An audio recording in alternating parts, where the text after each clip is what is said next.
Saif science tutorial में आप सभी का स्वागत है। साल 1917।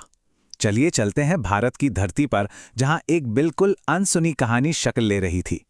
ये कहानी है चंपारण की, एक ऐसी जगह जो इतिहास की सबसे शक्तिशाली सोच में से एक यानी सत्याग्रह की पहली प्रयोगशाला बनने वाली थी।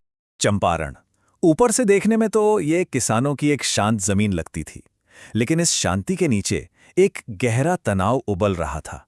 यहाँ की मिट्टी में ना सिर्फ फसलें नहीं, बल्कि पीड़ा, अन्याय और आखिर में जबरदस्त साहस की एक कहानी छिपी हुई थी। तो चलिए शुरू करते हैं पहले हिस्से से, अन्याय की भूमि। चंपारण के किसानों पर जो जुल्म हो रहा था, उसकी कहानी एक खास सिस्टम से शुरू होती है। एक ऐसा सिस्टम जिसने उनकी जिंदगी को सचमुच बेड़ियों में जकड़ रखा था। इस पूरे अन्याय की जड़ में थी तिनकठिया प्रथा। अब ये थी क्या? ये एक बहुत ही क्रूर व्यवस्था थी। इसके तहत ब्रिटिश बागान मालिक किसानों को उन्हीं की जमीन के एक हिस्से पर नील उगाने पर मजबूर करते थे, और बदले में क्या मिलता था? कुछ भी नहीं, लगभग कुछ भी नहीं। और यह हिस्सा कितना था? जमीन का 3/20वां भाग। जरा सोचिए, अपनी ही जमीन का इतना बड़ा हिस्सा, अपनी ही मेहनत किसी और के मुनाफे के लिए इस्तेमाल हो रही थी, और वो भी बिना किसी लाभ के। मतलब ये एक ऐसा नियम था जिसने किसानों को अपनी ही जमीन पर गुलाम बनाकर रख दिया। और इसका नतीजा बहुत भयानक था। एक ऐसा चक्कर शुरू हुआ जिससे निकलना नामुमकिन लग रहा था। किसान कर्ज के जाल में फंसते चले गए। गरीबी ने उन्हें हर तरफ से घेर लिया, और अगर कोई आवाज उठाने की हिम्मत करता तो उसे जुल्म का सामना करना पड़ता था। और सबसे बड़ी, सबसे दुखद बात यह थी कि पेट भरने के लिए अनाज उगाने की जगह उन्हें नील उगाना पड़ रहा था। दूसरा भाग, एक किसान की गुहार। लेकिन कहते हैं ना, हर अंधेरी रात के बाद सुबह होती है। चंपारण में उम्मीद की ये किरण एक अकेले किसान के पक्के इरादे से जली, जो इस अन्याय के खिलाफ मदद की तलाश में निकला था। दशकों की पीड़ा ने आखिरकार एक संकल्प को जन्म दिया। राजकुमार शुक्ल, ये वो किसान थे जिन्होंने तय कर लिया था कि अब और नहीं सहा जाएगा। और उन्हीं की जिद, उन्हीं की लगन का नतीजा था कि साल 1917 में उम्मीद की एक किरण बनकर महात्मा गांधी चंपारण पहुंचे। लेकिन देखिए, ये कोई मामूली यात्रा नहीं थी, बिल्कुल नहीं। ये तो गांधी जी के अहिंसक दर्शन यानी सत्याग्रह का भारत की धरती पर पहला बड़ा टेस्ट होने वाला था। चंपारण की जमीन अब ये देखने वाली थी कि क्या सच की ताकत ताकतवर अन्याय को झुका सकती है। तीसरा भाग, गांधी जी का प्रतिरोध। अब कहानी अपने सबसे अहम मोड़ पर पहुंचती है।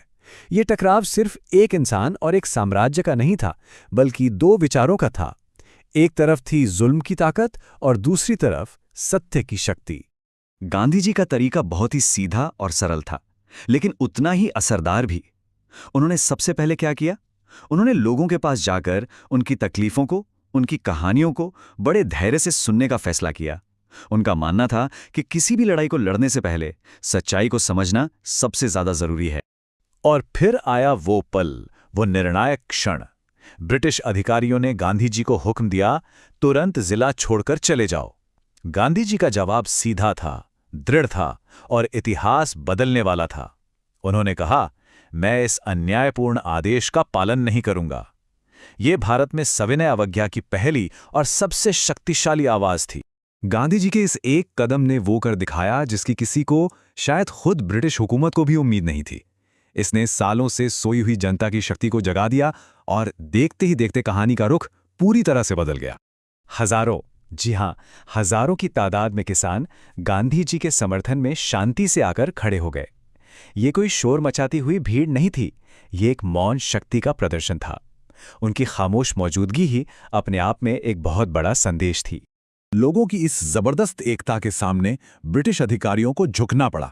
उनके पास गांधी जी के खिलाफ लगाया गया केस वापस लेने के अलावा कोई और चारा ही नहीं बचा। ये पहली बड़ी जीत थी जो बिना एक भी हथियार उठाए, बिना किसी हिंसा के हासिल की गई थी। तो ये नैतिक जीत तो मिल गई, लेकिन इसके बाद ठोस बदलाव का रास्ता खुला। अब बात सिर्फ एक आदेश को ना मानने की नहीं थी, बल्कि उस पूरी व्यवस्था को बदलने की थी जो सालों से अन्याय कर रही थी। तो न्याय का ये रास्ता आखिर तय कैसे हुआ? देखिए, सबसे पहले गांधी जी ने अन्यायपूर्ण आदेश मानने से इनकार किया। फिर उन्हें किसानों का जबरदस्त समर्थन मिला। इस दबाव की वजह से एक आधिकारिक जांच समिति बनाई गई, जिसने पूरे अन्याय का पर्दाफाश किया, और इसका नतीजा तिनकठिया प्रथा को हमेशा हमेशा के लिए खत्म कर दिया गया। और इस जीत के नतीजे साफ साफ दिखाई दिए। नील की जबरदस्त खेती बंद हो गई, किसानों को मुआवजा भी मिला, और सबसे जरूरी बात, गरीबी और डर का वो चक्र टूट गया जिसने न जाने कितनी पीढ़ियों को अपनी जकड़ में ले रखा था। लेकिन चंपारण का ये आंदोलन सिर्फ एक इलाके का विरोध प्रदर्शन बन के नहीं रह गया। इसकी गूंज पूरे देश में सुनाई दी, और इसने एक ऐसी विरासत छोड़ी जो आज भी हमें प्रेरणा देती है। यहाँ जो सबसे महत्वपूर्ण बात समझने वाली है वो ये है कि चंपारण ने ये साबित कर दिया कि सच और अहिंसा ये सिर्फ किताबी बातें नहीं हैं, ये अन्याय के खिलाफ सबसे शक्तिशाली हथियार हैं। ये इस विचार का पहला सफल सबूत था जो आगे चलकर भारत के भविष्य को एक नई दिशा देने वाला था।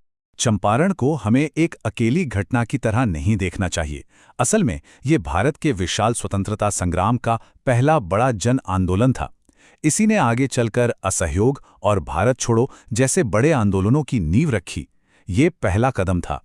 तो आखिर में हम यही कह सकते हैं कि चंपारण सिर्फ एक विरोध नहीं था, ये एक पूरे राष्ट्र का जागरण था। एक ऐसा आंदोलन जिसने आम लोगों को उनकी अपनी असीम शक्ति का एहसास कराया।